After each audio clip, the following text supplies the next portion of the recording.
convidar você a permanecer em pé, abrindo agora a sua Bíblia, no Antigo Testamento, no livro de Deuteronômio, capítulo 10, versos 12 e 13. Isso mesmo, livro de Deuteronômio, capítulo 10, verso 12 e 13. Não é doutoronômio, viu? Deuteronômio. Dá nome enrolado na língua, né? Assim diz a palavra: Agora, pois, ó Israel, que é que o Senhor teu Deus pede de ti, senão que temas o Senhor teu Deus, que andes em todos os seus caminhos e o ames, e sirvas ao Senhor teu Deus com todo o teu coração e com toda a tua alma, que guardes os mandamentos do Senhor e os seus estatutos que hoje te ordeno para o teu bem. Podem se assentar. Que Deus fale conosco, que o Espírito Santo nos ajude a compreender o que Deus realmente quer de nós. Quanto a nós sabemos como está a nossa vida, o que existe em nós, mas e quanto a Deus? Vamos pensar um pouquinho inicialmente na pessoa de Deus. Quem é Deus para você? Você sabe que há centenas de nomes que indicam a pessoa de Deus na Bíblia. A bem da verdade, são cerca de 2.000 nomes para Deus na Bíblia. Sabia disso? Não é apenas Jeová, Yahvé, mas são centenas de nomes. E é interessante que a derivação da palavra portuguesa vem do latim Deu, e no hebraico o nome de Deus é El. Aí vem El Shaddai, o Deus todo suficiente, que indica força e poder, é um Deus todo-poderoso, né? Ele é todo suficiente. A bem da verdade, Deus não precisa de nada e nem de ninguém. Outros nomes de Deus, Eloá e Elohim, são formas usadas em linguagem poética, sendo que Elohim está no plural. É como se fosse um nome genérico de Deus, não é? Yahvé, na nossa tradução, indica Senhor. Assim como Elohim aparece no Antigo Testamento, Yahvé está no sentido também genérico de Deus, não é? Adonai, trata-se da forma plural que significa Deus como ser supremo em vida e em poder. Deus é supremo. Deus é autossuficiente. No grego, o nome de Deus vem de Theos. E, na verdade, não se sabe a origem desse nome. Parece até que era um título que foi dado a Deus pelos gregos, não é? Agora, a pergunta que não quer calar: Deus existe? Deus realmente existe? Eu estou feliz. Espera, eu vou interromper o meu sermão. Irmã Romilda, no culto. O coração do pastor fica feliz, hein? Deus realmente existe, irmã. A irmã está aqui, né? Deus existe? Deus existe. Mas é difícil você chegar diante de uma pessoa que diz: eu não creio em Deus, eu sou ateu, e argumentar com essa pessoa. Na semana passada mesmo, eu estive com uma pessoa que afirma não crer em Deus. E olha que foi até seminarista católico. E é impressionante a visão que algumas pessoas têm. Geralmente são pessoas que tiveram alguma decepção na vida, uma decepção familiar, e se revoltam contra Deus, e então negam a existência de Deus. Mas há o argumento cosmológico que conclui que o universo não pode ser autoexistente. Então, um argumento científico, cosmológico. Já chegaram à conclusão que o universo não pode ser autoexistente. O argumento teológico afirma que o homem pensante não pode deixar de ver na natureza um plano devidamente coordenado para algum propósito. Tudo existe com algum propósito, o que subentende a existência de uma inteligência universal superior e criadora de todas as coisas. O argumento racional leva em conta a autoridade da razão e subentende que o mundo que existe é um mundo racional, onde parece que tudo está interligado, as coisas estão interligadas de uma maneira que o homem mesmo não consegue entender essa interligação. E como a razão não pode provar a sua autoridade, acredita-se que o sistema que assim corresponde à razão é obra de uma razão infinita, universal. E o argumento ontológico é um dos que eu mais gosto. Destaca-se que a ideia da existência de Deus não nos seria possível se Deus não existisse. Só a ideia de Deus já mostra que Deus existe. E o argumento humano baseia-se em fatos, experiências religiosas e experiências pessoais. Eu creio na existência de um Deus Todo-Poderoso. Você crê? Você tem tido experiências com Deus de alguma maneira ou outra? Essas experiências não são normativas, elas são subjetivas. Elas se aplicam à minha vida, à sua vida, e às vezes nós queremos imprimir nos outros a nossa experiência religiosa e a nossa experiência pessoal com Deus. Não dá. É preciso que o outro também tenha uma experiência com a divindade.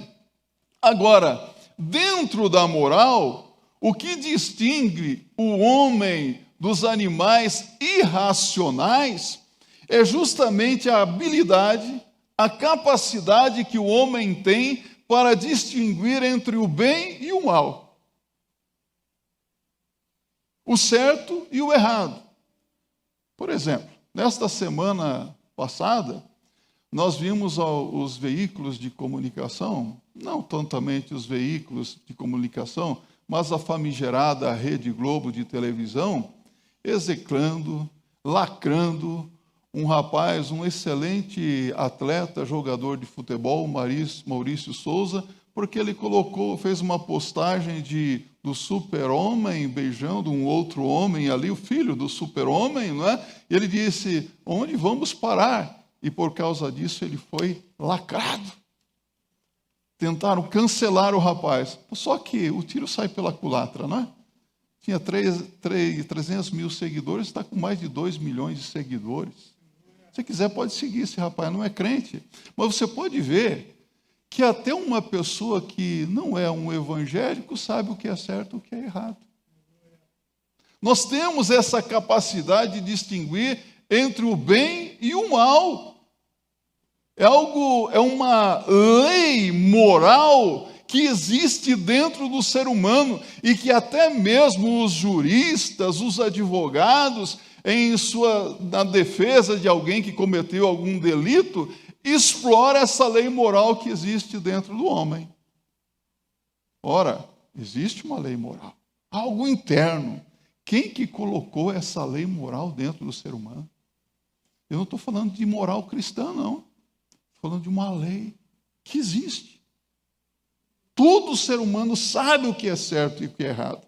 Então, meus amados irmãos, nós cremos na existência de um Deus todo-poderoso, Criador dos céus e da terra, que é autoexistente, autossuficiente, e se o homem crê ou não crê nele, ele vai continuar sendo Deus.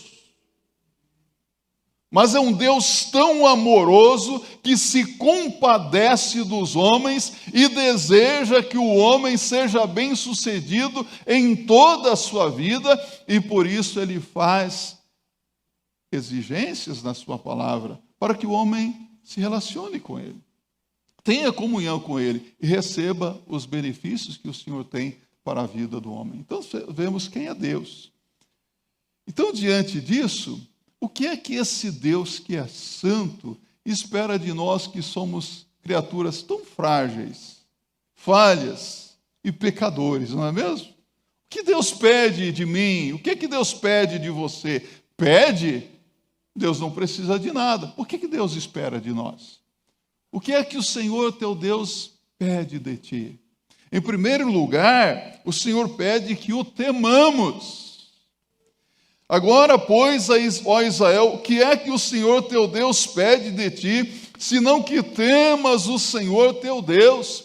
O temor a Deus é algo que revela reverência para com Deus, reverência pelas coisas de Deus. Por exemplo, um dos 10 mandamentos, Êxodo capítulo 20, no verso 7, diz: não tomarás o nome do Senhor teu Deus em vão. Isso é reverência ao nome de Deus. Mas qual o nome de Deus? Yahvé, Elohim, Eloá, El Shaddai, Deus, o nome de Deus. Reverência a Deus. Não brincar com as coisas referentes a Deus. Há muitas pessoas que brincam com Deus, não é? Brincam com a palavra de Deus, com o nome de Deus, colocam o nome de Deus em vão em muitas coisas, não é? O temor a Deus é um senso de respeitabilidade à pessoa de Deus, de respeito às coisas de Deus, senso de respeito que, quando é obedecido, nos poupa do juízo de Deus. Se não, abra a sua Bíblia em Hebreus capítulo 12, verso 28 e 29, eu já selecionei alguns versos da palavra de Deus para nós aqui nesta manhã. Aqui o autor sagrado, ele diz: por isso, tendo recebido um reino que não pode ser abalado, retenhamos a graça pela qual sirvamos a Deus agradavelmente, com reverência e piedade, porque o nosso Deus é um fogo consumidor. Vamos dizer juntos a última frase? Porque o nosso Deus é um fogo consumidor. Você tem uma boa razão aí para ser reverente diante da pessoa de Deus, né? Ah, meus irmãos, hoje nós vemos tanta irreverência, né? Até mesmo na casa de Deus, né? Não quero ser pastor cri-cri, né? Gente cri-cri tem em tudo quanto é lugar, né? Mas eu me lembro que às vezes no boletim da nossa igreja aparecia assim: seja reverente na casa do Senhor, evite levantar-se, movimentar-se, vá beber água ou vá ao banheiro, faça as suas necessidades fisiológicas antes de iniciar o culto, né? Evite movimentar-se. E é interessante que em algum tempo atrás, durante o culto, se um mosquito passasse assim, as pessoas acompanhavam aquele mosquito de tanto silêncio que era, não é? E se alguém se movimentava, o pastor parava o sermão. Nossa, era constrangedor, não é? Muita reverência. Lembro-me de um garotinho que começou a vir para o culto e disse para a mãe, depois de um mês: mãe, eu não quero ir mais na igreja. Falou: mas por quê, meu filho? Eu estou com medo. Medo do quê? Do monstro que tem lá na igreja. Meu filho, que monstro? Está lá dentro da igreja. O pastor falou para tomar muito cuidado com a reverência dentro da igreja. Não é para a gente se movimentar, não, ele pode pegar a gente lá. Reverência não é para assustar. Reverência é para que você corresponda às expectativas de Deus. Reconheça a santidade de Deus. Porque o temor de Deus, meus irmãos, é mais exatamente o reconhecimento da soberania, da santidade de Deus, da soberania de Deus sobre todas as coisas e principalmente sobre as nossas vidas, de que Deus realmente está no controle de nossas vidas. Então a pergunta é: nós temos demonstrado que somos realmente reverentes na presença de Deus? Quando? Na presença de Deus quando, pastor? Dentro da igreja? Não, em todos os lugares. Porque Deus está presente em todos os lugares. Dentro do seu carro, dentro da sua casa, no seu trabalho. Nós estamos na presença de Deus. Há pessoas que pecam, fazem coisas absurdas na presença de Deus e fazem de conta que Deus não vê, não é? Que Deus não está vendo. São pessoas parecidas com aquele político na época de eleição, não é? É cara de pau, não é? Para quem é cara de pau, qual o produto que se usa para um cara de pau? Óleo de peroba nele, não é isso? Já dizia o político. Então nós estamos na presença de Deus. Devemos ser reverentes na presença de Deus, em todos os momentos e diante de toda e qualquer situação. Então temos reconhecido que Deus é o centro das nossas vidas. Em segundo lugar, o Senhor pede que andemos em todos os seus caminhos. Andar nos caminhos do Senhor, que andes em todos os seus caminhos. Esse andar nos caminhos de Deus implica em obediência. Obediência é uma palavra que é chave no nosso relacionamento com Deus. Obediência, para mim, funciona assim. Nós ouvimos a palavra de Deus. Ouvimos o que Deus quer de nós. Nós entendemos, porque a nossa fé é racional, não é? Crer é também pensar. Nós entendemos, nós concordamos com o que o Espírito Santo está falando ao nosso coração através da palavra, e então nós executamos o que Deus nos mandou fazer. Simples assim, não é? Isso implica, meus irmãos, em uma vida de submissão, submeter-se às orientações que Deus nos dá em sua palavra. Isso se expressa quando nós andamos em todos os caminhos de Deus. Um exemplo de submissão para nós é o Senhor Jesus Cristo. No Evangelho de Lucas, no capítulo 22, 39 a 46, não precisamos ler a passagem, mas quando Jesus estava no jardim do Getsêmani, vocês se lembram que por 3 vezes Jesus orou ao Pai. Qual foi o pedido de Jesus? Se possível, passa de mim este cálice. Todavia, não seja como eu quero, mas como tu queres. Isso é submissão. Senhor, é muito difícil. É um sacrifício muito grande.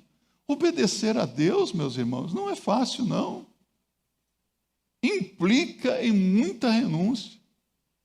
Implica em sacrificar algumas coisas na nossa vida, se submeter realmente ao Senhor, mas a submissão, ela é doce, porque ela tem um propósito definido por Deus, que é trabalhar o nosso caráter. Ou seja, a purificação do nosso caráter. Você está contente com a sua vida? Você acha que alguma coisa ainda precisa ser lapidada na sua vida? O seu caráter, será que precisa ser purificado em alguma área?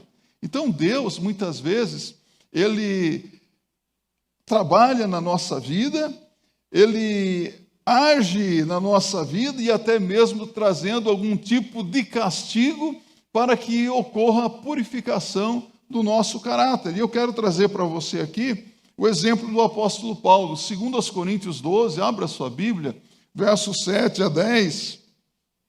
Quando Paulo, reconhecendo isso e sendo submisso, tendo uma vida de consagração ao Senhor, ele declara: e para que não me exaltasse pela excelência das revelações, foi-me dado um espinho na carne, a saber, um mensageiro de Satanás, para me esbofetear, a fim de não me exaltar, acerca do qual 3 vezes orei ao Senhor, para que se desviasse de mim, e disse-me: a minha graça te basta, porque o meu poder se aperfeiçoa na fraqueza.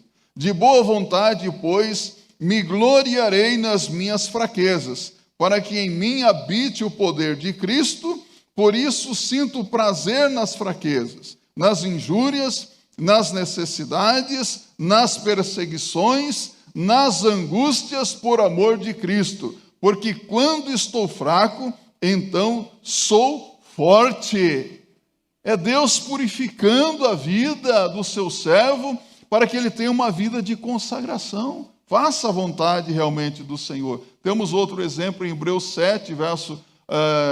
12, versos 7 a 11, quando a Bíblia diz que Deus disciplina o filho a quem Ele quer bem, a quem Ele ama. Se estáis sem disciplina, então sois bastardos e não filhos. Se Deus disciplina você, se Deus permite algum sofrimento na sua vida, algum castigo, veja isso como Deus trabalhando na sua vida. É Deus se importando com você. Então, isso leva o servo, a serva de Deus, a uma autonegação do ego. Porque somos egoístas, não somos? Queremos tudo para nós mesmos. A disposição para o sacrifício dos prazeres pecaminosos, a disposição para fazer a vontade de Deus, ao invés de fazer a minha vontade. Você está disposto a realmente abrir mão dos prazeres pecaminosos? Quais? Não sei. Quais prazeres pecaminosos você tem praticado e que você sabe que não é da vontade de Deus? Então o Senhor pede de ti. O Senhor espera que você deixe isso tudo de lado. Que você acate a orientação dEle. É difícil para você fazer a vontade de Deus? Será que é difícil para você abrir mão de coisas que você sabe que Deus não quer na sua vida? Se você acha que isso é difícil, então se hoje o Senhor Jesus Cristo pedisse para você dar a sua vida por amor a Ele, em uma situação inusitada, você estaria disposto a entregar a sua vida a Jesus Cristo? A morrer por Jesus Cristo? Eu fico impressionado que quando eu pergunto isso, há muitas pessoas que dizem, eu estou disposto a dar a minha vida por Jesus, eu entrego a minha vida por Jesus, mas não está disposto a entregar tudo nas mãos do Senhor. Não está disposta a abrir mão de pecados que sabe que desagradam tanto ao Senhor Deus. É o pecado que ama. Se você sente o amor de Deus na sua vida, você sente o amor de Deus? Sente o quanto Deus te ama? Quando você sentir vontade de fazer alguma coisa que você sabe que não é certo, procure se lembrar do amor de Deus. Deus me ama tanto que eu fico constrangido só de pensar em fazer isso. Teve uma situação na minha vida que veio um pensamento na minha mente. O inimigo ataca, né? Veio um pensamento pecaminoso na minha mente. Sabe o que eu senti? Aí você fala, vontade de pecar, pastor? Pode ser. Eu senti náusea. Eu senti vontade de, desculpe a palavra, de vomitar. Alguma coisa repulsiva. Eu acho que eu senti aquilo que sente o dependente químico, como tomando aquelas vacinas para evitar o álcool. Se ele ingere bebida alcoólica, o que acontece? Ele passa mal. Comecei a passar mal, mas uma experiência minha. Se contempla o amor de Deus, a graça de Deus, isso te leva a sentir constrangimento em fazer qualquer pecado. Compreende isso? Isso Deus espera de nós. Terceiro lugar, o Senhor pede que o amemos de todo o coração. E o ames. Ama o Senhor? Você conhece o principal mandamento. Amarás o Senhor teu Deus de todo o teu coração, de toda a tua alma, de todas as tuas forças, de todo o teu entendimento, não é? Que ames o Senhor. Amamos a Deus, meus irmãos, quando nós o encaramos como a realização máxima de nossas vidas. Amamos a Deus quando nós amamos a sua palavra. Amamos a Deus quando nós amamos o seu povo, que é a igreja. Amamos a Deus quando nós amamos aqueles que estão perdidos nas trevas do pecado. assim como Deus ama o pecador. Temos vários exemplos na Bíblia. O samaritano, o bom samaritano, não é mesmo? O que esse homem fez? Ele viu a necessidade do próximo e esteve pronto a fazer um sacrifício e colocar em risco a própria vida para ser bênção na vida do próximo. Não foi isso? O apóstolo Paulo, ele testemunha dizendo que com alegria ele se gastava por amor a Cristo. Isso está na palavra de Deus, quando Paulo diz isso de uma maneira bem enfática, que por amor a Jesus Cristo, em 2 Coríntios 12, verso 15, ele diz: eu dou e de muita boa vontade gastarei e me deixarei gastar pelas vossas almas, ainda que amando-vos cada vez mais, seja menos amado, por amor ao Senhor.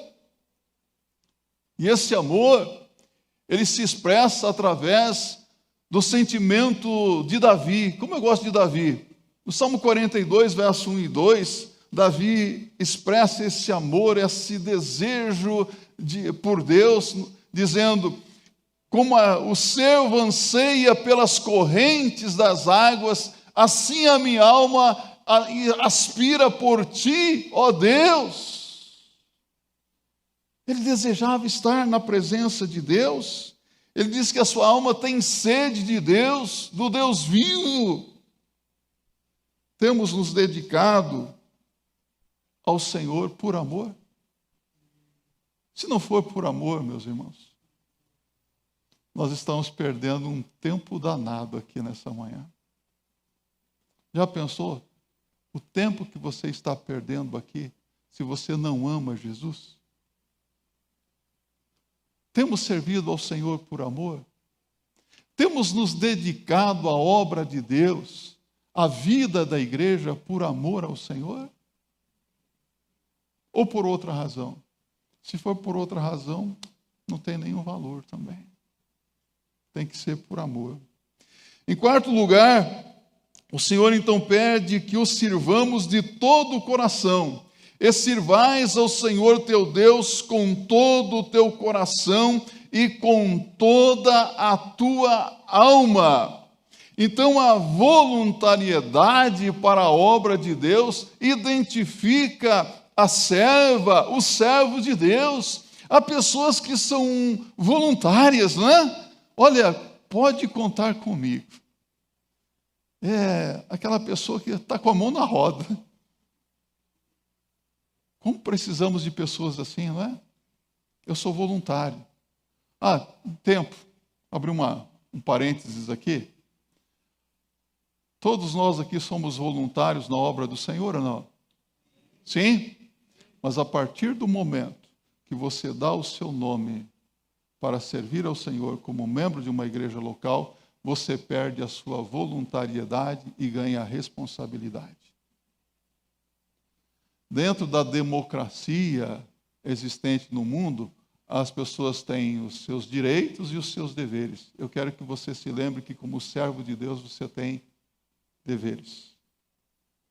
Se você dá o seu nome para participar de uma equipe de louvor aqui, por exemplo, e você chega atrasado para o ensaio e não participa do ensaio, você está sendo negligente na expressão do seu amor ao Senhor, não está? Pense um pouco sobre isso, meu irmão. Sabe, precisamos seguir o exemplo que Jesus nos dá na parábola dos talentos. Conhece bem, não é?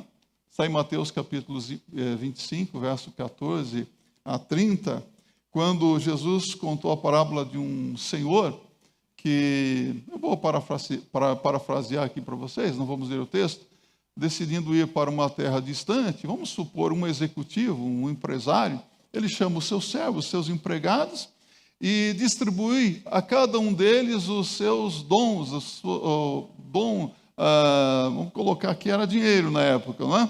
Mas os dons de acordo com talentos, de acordo com a capacidade de cada um. Para um ele deu 4 talentos, para outro ele deu 2 talentos e para um um talento, tudo de acordo com a capacidade de cada um.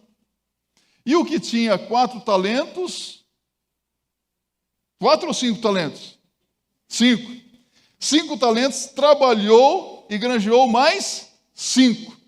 E o que tinha 2, granjeou e conseguiu mais 2. Ficou com quantos? 4. Ficou com 10, outro com 4. E o que tinha 1 talento? Enterrou, porque sabia que eras mal, que ceifas onde não semeaste e tal, né?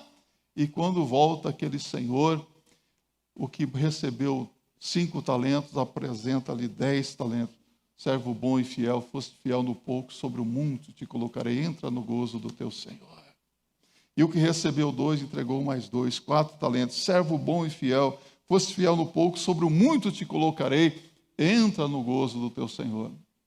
E o que recebeu 1, Senhor, eu sabia que eras mau e tal, e duro, e ceifas onde não semeaste, e com medo escondi o teu talento.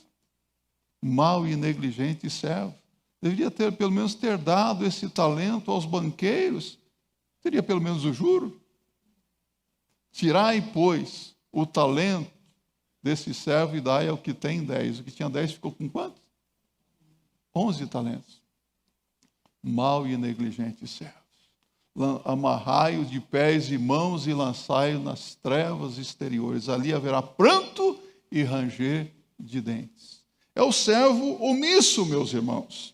Eu tenho aprendido na palavra de Deus que por mais que eu tenha dons e talentos e capacitações, se eu não usar o que Deus me dá, outra pessoa vai fazer o que precisa ser feito no meu lugar. Deus vai capacitar uma outra pessoa com dons, com talentos, com habilidades, e essa pessoa vai começar a servir a Deus de tal maneira que essa pessoa vai crescer e vai ser muito abençoada na presença de Deus, enquanto eu fico ali como servo inútil.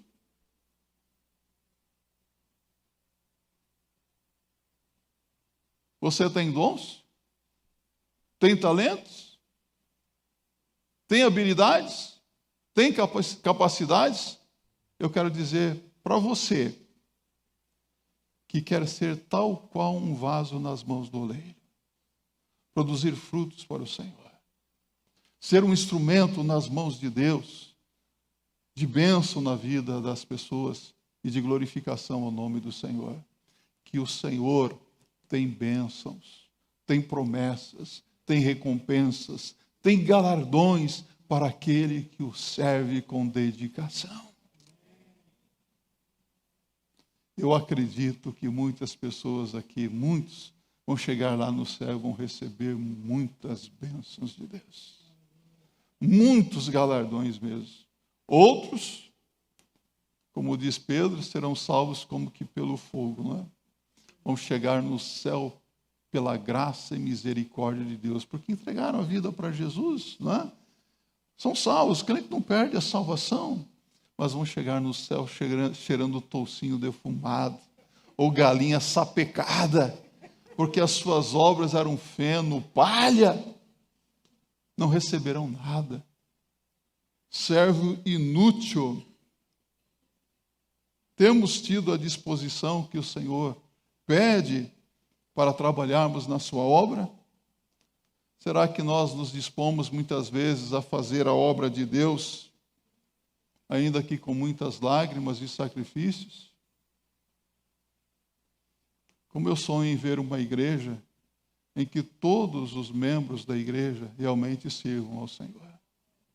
Sejam servos e servas do Senhor, independente de cargos, independentemente de posições, mas sirvam ao Senhor com toda a dedicação. Finalmente, que andemos, que obedeçamos aos seus mandamentos. Ele diz aqui no verso 13, que guardes os mandamentos do Senhor e os seus estatutos que hoje te ordeno para o teu bem. Pois o amor a Deus e a obediência, meus irmãos, elas não podem ser vistas de forma separadas. Interessante que até o Senhor Jesus Cristo, ele mostra que a verdadeira fé e a obediência, elas estão juntas. Abra aí a sua Bíblia em João, no capítulo 15, no verso 10. Jesus diz assim: se guardardes os meus mandamentos, permaneceis no meu amor. Repita comigo. Se guardardes os meus mandamentos, permaneceis no meu amor. Então, a obediência à palavra de Deus nos leva à rejeição de tudo aquilo que não está na palavra. Rejeitar o que não está na palavra. Você já percebeu o que o diabo está fazendo hoje? O inimigo está procurando afastar as pessoas da palavra de Deus. Impedir as pessoas de lerem a Bíblia. Eu me lembro que, algum tempo atrás aqui, anualmente eu desafiava a igreja a ler toda a Bíblia no decorrer do ano. Leia a Bíblia com o pastor. No final do ano eu recebia um certificado, né? E interessante, meus irmãos, eu tive a alegria de ver pelo menos uns 30 irmãos no final do ano recebendo um certificado de ler toda a Bíblia. Você já leu toda a sua Bíblia? De Gênesis a Apocalipse? Eu não estou perguntando se você lê a Bíblia. Se você lê os devocionais diários enviados pelos pastores, o pão diário. Estou perguntando, você lê a Bíblia? Quantos capítulos da palavra de Deus você tem lido por dia? Se você ler 4 capítulos da Bíblia por dia, 15 minutos, 20 minutos no máximo, em um ano você lê os 66 livros da Bíblia. Moleza. Facinho, facinho. E dá para ler a Bíblia ouvindo a Bíblia também. Né? Olha quanta tecnologia. E se você não gostar da tradução atualizada, você pode ver a corrigida. Mas só não vai pegar aquela Bíblia, a mensagem, a NVI, aquela das testemunhas de Jeová, na linguagem de hoje que só serve para evangelizar descrentes. Não use essas coisas. Desculpe dizer, irmãos, desculpe a franqueza. Como eu já disse sobre a Bíblia, a versão Novo Mundo das Testemunhas de Jeová, aquilo lá é uma porcaria. Porque tira o nome de Deus, tira o Espírito Santo, nega a existência do inferno. Aí você pega a mensagem, você pega, é tão bonitinho, pastor, mas é tão poético, é tão romântico. Mas não é a palavra de Deus. Não é Bíblia. Pode ser qualquer coisa, mas não é Bíblia. Então, veja, o que você tem nas suas mãos hoje é uma versão da palavra de Deus com um sentido equivalente ou é uma tradução da palavra de Deus? Ame a palavra de Deus. Ou será que nós estamos sendo coniventes com os maus servos? Não podemos ser coniventes. Obedeça a palavra do Senhor. Temos obedecido, então, em nossas vidas, a palavra de quem? De Deus ou dos homens? Temos obedecido a quem? A Deus ou aos homens? Você é inteligente. A quem você tem obedecido? Temos guardado no nosso coração a palavra de Deus ou a palavra dos homens? Eu quero concluir dizendo para vocês o que eu já disse outras vezes, eu vou continuar batendo nessa tecla. O mundo não precisa de pessoas religiosas. O mundo não precisa de pessoas religiosas. O mundo não precisa de membros de igrejas. O mundo não precisa de evangélicos. O mundo reclama homens e mulheres que creiam em Deus, que conheçam a Deus e obedeçam a sua palavra, que façam aquilo que Ele pede. É isso que Deus quer de nós. É isso que o mundo também espera daqueles que se dizem servos de Deus. Pastor, mas é tão difícil, o mundo tem tantos problemas, são tantas provações, tantas tentações, e na igreja também, pastor. Não é fácil, não.